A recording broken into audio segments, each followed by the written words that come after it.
आज हम लोग अपने इस चैप्टर को और आगे बढ़ाने वाले हैं। हम लोग रिप्रोडक्शन तक पढ़ चुके थे ना, आप लोगों को याद है? हम लोग यहाँ पे रिप्रोडक्शन तक पढ़ चुके थे। आगे बढ़ते हैं, फिर यहाँ से हमारा आज का क्लास स्टार्ट होने वाला है। देखते हैं शुरुआत से क्या लिखा हुआ है यहाँ से, ठीक ना। To perform this function the cell needs energy. देखिए पिछले वाले क्लास में हम लोग ये जाने थे कि हमारा बॉडी अलग अलग चीज़ों को फंक्शन करता है ना, अलग अलग कामों को करता है। तो करने में मदद कौन कर रहा है उसको, सपोर्ट कौन कर रहा है उसको? सेल कर रहा है ना, सेल परमिशन दे रहा है, तभी तो आप कर पा रहे हैं। तो जब आपका बॉडी अलग अलग चीज सेल से मिलके बना हुआ है और सेल आपको फोर्स कर रहा है कि बेटा ये काम करो वो काम करो, तुम कहीं ना कहीं आपके बॉडी में सेल है, तभी आप उन कामों को कर पा रहे हैं, है ना। मतलब कि हम लोग यहाँ पे ये कह सकते हैं कि सेल की वजह से ही आप किसी कामों को कर पाते हैं, कह सकते हैं ना, बिल्कुल कह सकते हैं। तो अब सेल भी हमारा क्या, एक लिविंग ऑर्गेनिज्म है। जैसे हम लोग सांस लेते हैं ना, खाना खाते हैं, वॉशरूम जाते हैं, इसी प्रकार से सेल का भी काम है। सेल भी भोजन खाता है, अपना सांस लेता है, वो भी वॉशरूम जाता है, हर चीज़ वो भी करता है जो हम लोग करते हैं, वो भी लेकिन वो हमारे तरफ बाहर नहीं, वो हमारे बॉडी के अंदर ही रहते हुए सारा काम कर लेता है, ठीक ना। अब चूंकि हम लोग थकते हैं तो हमको एनर्जी चाहिए होता है ना। क्या सेल नहीं थकता होगा? क्या थकता होगा, वो भी तो इतना सारा काम करता है। हम बोल पा रहे हैं, किसके वजह से बोल पा रहे हैं? सेल की वजह से बोल पा रहे हैं। तो सेल को भी थकावट आता है, उसको भी एनर्जी की ज़रूरत पड़ती है ना। अब क्या हुआ उसके बाद, even when we are eating, sleeping और रीडिंग वी रिक्वायर एनर्जी। यदि हम लोग सो रहे होते हैं, अच्छा आपको जानकर बड़ी हैरानी होगी कि हमको सोने के लिए भी एनर्जी चाहिए। सोचो, यदि आप सो पा रहे हैं ना चैन से, तो उसके लिए भी आपको एनर्जी चाहिए। अच्छा मान लीजिए आपको बहुत ज़ोर से भूख लगा हो, बहुत ज़ोर से, एकदम आपके बॉडी में ज़रा सा भी मूवमेंट ना हो, आपको एकदम ऐसा लग रहा हो वो कि हमको अब तो भोजन चाहिए ही चाहिए, अब तो चाहिए ही चाहिए, अब नहीं मिलेगा तो शायद क्या हो जाए, है ना। तो क्या यदि आपको उस समय पे भोजन ना मिले तो क्या आप उस समय पे सो पाएंगे? क्या नहीं सो पाएंगे। क्या आप कभी भूखे पेट सोए हैं? भूखा का मतलब हो गया कि बहुत ज़्यादा भूखा। भूखा का मतलब ये नहीं कि 1-2 घंटा और सर्वाइव कर सकते हैं, भूखा का मतलब ये नहीं। भूखा का मतलब हो गया कि बहुत ज़ोर से भूख लगा हो और आपके पास ऐसा सिचुएशन बन गया हो कि अब हम 1 मिनट भी भूख को बर्दाश्त नहीं कर सकते हैं। तो क्या आप उस स्थिति में सो पाएंगे? क्या नहीं सो पाएंगे। यानी कि कहीं ना कहीं आपको सोने के लिए भी क्या चाहिए? एनर्जी चाहिए, प्रोटीन चाहिए। साथ ही साथ जब आप भोजन खा रहे होते हैं तो खाने के लिए भी आपको एनर्जी चाहिए। यदि आपको एनर्जी नहीं चाहिए होता तो क्या आप दांत को चला पाएंगे? नहीं चला पाएंगे। आपका माउथ का जो सेल है वो आपको परमिशन ही नहीं देगा कि दांत चलाओ, नहीं चला पाएंगे आप। तो भोजन को खाने के लिए, सोने के लिए, यहाँ तक कि किताबों को पढ़ने के लिए, खेलने के लिए, धूपने के लिए, किसी को मारने पीटने के लिए, हर चीज़ों के लिए क्या चाहिए हमको? एनर्जी चाहिए। समझ रहे बात को? आगे, अच्छा एनर्जी हमको चाहिए या हमारे सेल को चाहिए? बताइए। सेल को चाहिए, क्योंकि यदि सेल को एनर्जी मिलेगा तो हमको एनर्जी ऑटोमेटिक मिल जाएगा, क्योंकि हमारा बॉडी सेल से ही तो मिलके बना है। समझ रहे बात को? चलिए आगे बढ़ते हैं। फिर उसके बाद क्या लिखा हुआ देखिए यहाँ पे, the food has stored energy which is release during respiration, therefore all living organisms respire to get energy from food. तो अब जो हम लोग बार बार एनर्जी एनर्जी एनर्जी वर्ड इस्तेमाल कर रहे हैं, ये एनर्जी आपको कहाँ से मिलेगा? फूड से मिलेगा, भोजन से मिलेगा। तो वो जो भोजन से आपको एनर्जी मिलेगा उसी के कारण आप खेल पाएंगे, दौड़ पाएंगे, सो पाएंगे, है ना, अलग अलग चीज़ों को आप परफॉर्म कर पाएंगे। तो एनर्जी के कारण ही ये सब चीज़ हमारा होता है। इसीलिए हर एक लिविंग ऑर्गेनिज्म क्या करता है? रेस्पायर करता है। रेस्पायर का मतलब हो गया कि वो भोजन को खाता है और उस भोजन से अपना एनर्जी लेता है। समझ रहे बात को? तो हर एक लिविंग ऑर्गेनिज्म, जो भी लिविंग है, जो भी जिंदा है, उन सभी को रेस्पिरेशन की ज़रूरत पड़ती है। अब रेस्पिरेशन क्यों भाई? क्योंकि रेस्पिरेशन हमारा एक ऐसा प्रोसेस है जिसके दौरान हम लोग भोजन खाते हैं और खाए हुए भोजन से हमको क्या मिलता है? एनर्जी मिलता है।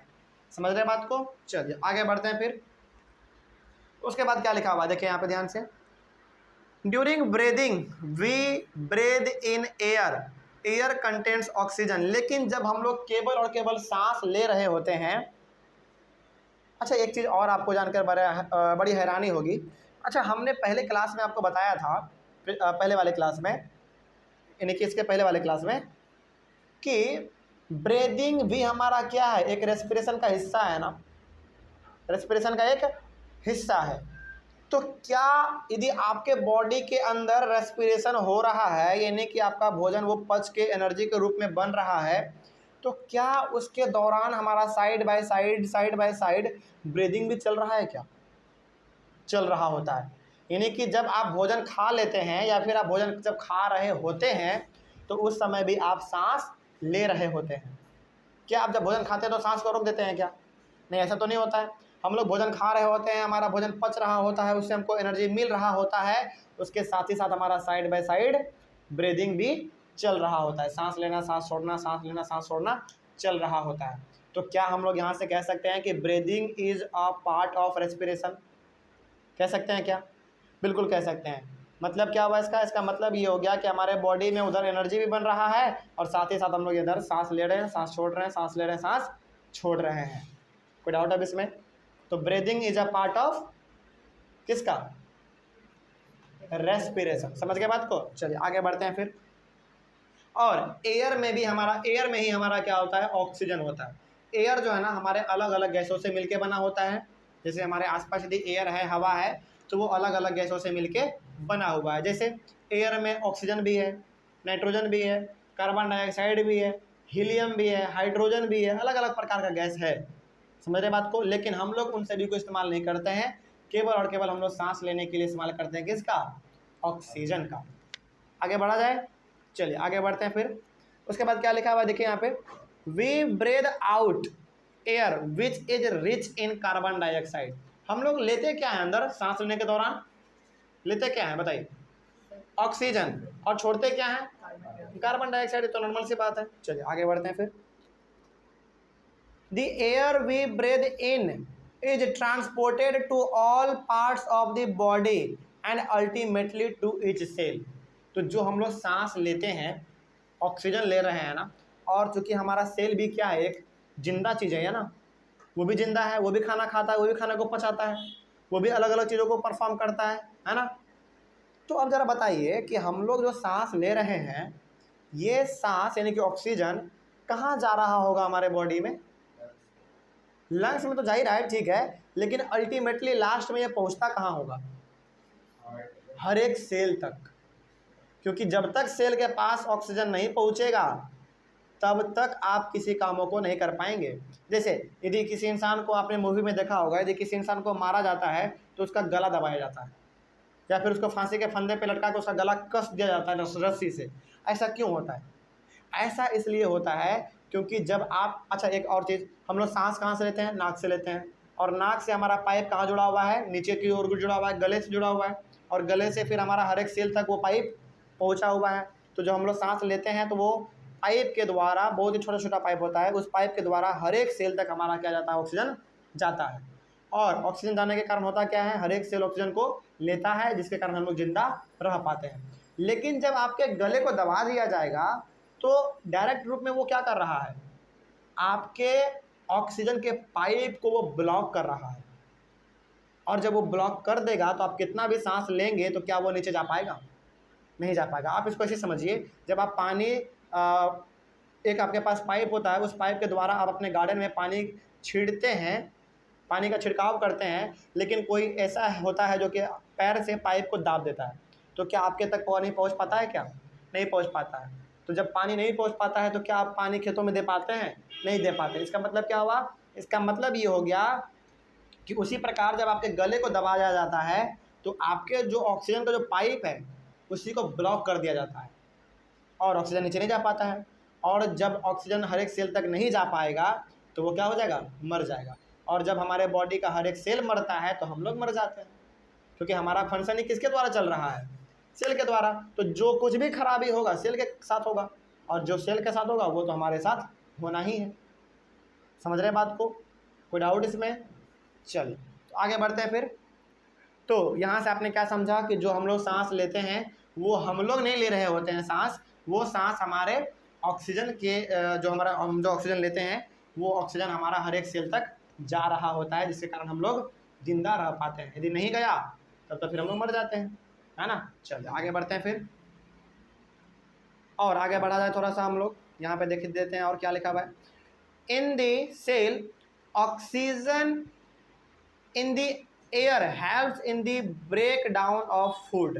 अब जो हम लोग ऑक्सीजन को लेते हैं ब्रीदिंग के द्वारा, यानी कि ऑक्सीजन हम लोग जब अंदर लेते हैं अपने बॉडी में, तो उस ऑक्सीजन को हम लोग अपने भोजन को तोड़ने में भी इस्तेमाल करते हैं। तोड़ने का मतलब हो गया भोजन को पचाने में, और भोजन जब हमारा पचता है तो उससे हमको क्या मिलता है, एनर्जी मिलता है, प्रोटीन मिलता है।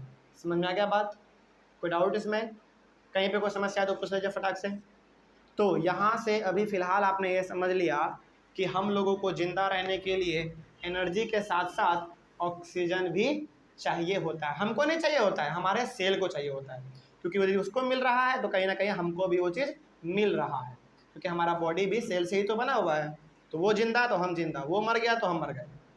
समझ रहे बात को? चलिए, तो यहाँ तक आई होप आपको समझ में आ गया होगा।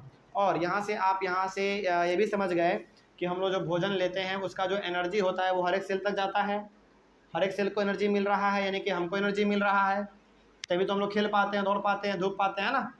उसी प्रकार जब हमारे सेल ऑक्सीजन को ले रहे होते हैं तो वो ऑक्सीजन हम नहीं ले रहे होते हैं, बल्कि हमारे सेल ले रहे होते हैं। और उस ऑक्सीजन का हम लोग दो तरीके से इस्तेमाल करते हैं। एक तो अपने भोजन को तोड़ने में, यानी कि ब्रेक डाउन करने में, उसको पचाने में, तभी जाके हम लोगों को एनर्जी मिल पाता है। जैसे देखिए, हम लोगों को यदि भोजन नहीं पचेगा ना तो एनर्जी नहीं मिल पाता है। जैसे कभी आपके साथ ऐसा हुआ है कि भोजन आपका ना पचा हो और आपका पेट एकदम फुला का फुला रह गया हो? कभी होता है ना, भोजन नहीं पचता है तो नहीं पचेगा ना तो आपको एनर्जी भी नहीं मिलेगा। भोजन का पचना जरूरी है, तभी आपको एनर्जी मिलेगा, तभी आप किसी चीज़ों को परफॉर्म कर पाएंगे। समझ गए बात को? चलिए, तो यहाँ से आपने ये भी समझ लिया कि ऑक्सीजन जो होते हैं हमारे एयर में प्रेजेंट, उसको हम लोग ब्रेक डाउन ऑफ फूड में भी इस्तेमाल करते हैं, यानी कि भोजन को तोड़ने में, उसको पचाने के लिए हम लोग इस्तेमाल करते हैं ऑक्सीजन का। कोई डाउट यहाँ तक समझने में? चलिए, यहाँ तक यदि आपको समझ में आ गया है तो हम लोग अपने अगले वाले क्लास से स्टार्ट करेंगे सेल्यूलर रेस्पिरेशन। ठीक ना? याद दिलाइएगा हमको, और हमको तो याद रहेगा ही रहेगा कि अगले क्लास से हम लोग सेल्यूलर रेस्पिरेशन से पढ़ने वाले हैं। ऑनलाइन वाले बच्चे, ये जो आपका जो चैप्टर है ना थोड़ा सा लंबा है और कॉन्सेप्चुअल है, तो हम लोग इसको हर चीज़ बारीकी से समझते हुए चलेंगे। तो आप भी याद रखिएगा कि अगले वाले क्लास से जो हमारा क्लास स्टार्ट होगा वो सेल्यूलर रेस्पिरेशन से स्टार्ट होगा। तब तक आप यहाँ तक का नोट्स बना सकते हैं, रिवीजन बार बार कर सकते हैं, है ना। चलिए, तो फिर मिलते हैं हम लोग अपने अगले क्लास में सेल्यूलर रेस्पिरेशन को लेकर। Thank you very much and have a nice day.